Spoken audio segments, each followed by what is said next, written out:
If you have a federal student loan, your wages may be getting taken in January.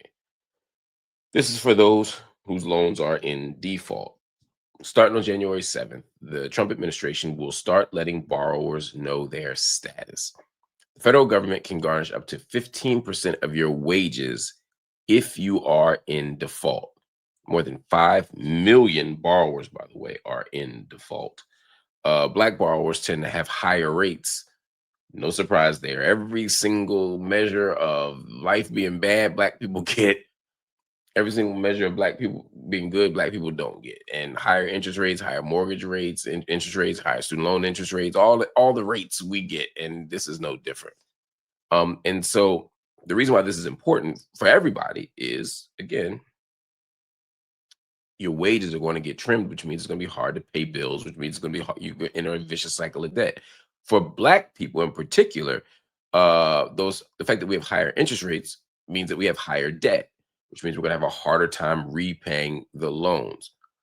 Now, this could likely be stifled if the government shuts down in January over the budget. It could also be stifled if the courts intervene, but we won't know until soon, but not soon enough.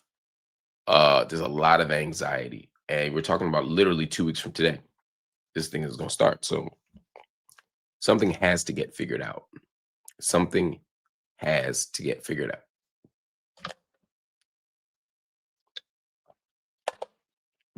But again,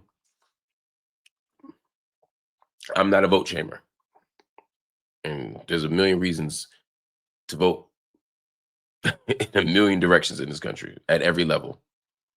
What I will tell you is, moving forward, we need to think about who's going to be in Congress. We need to think about who's going to be in the White House. And it's not enough for them to pat us on the head. It's not enough to say, I'm better than Trump. I'm not Trump. It's not enough for them to have a blue Democrat D on their chest. It's none of that. We need people that will help keep costs down, that will help keep our paychecks growing, and will help us manage student debt and hopefully forgive student debt. It is a winnable proposition. It's what most people want. It's just a question of how we're going to get there. And I do believe we can get there.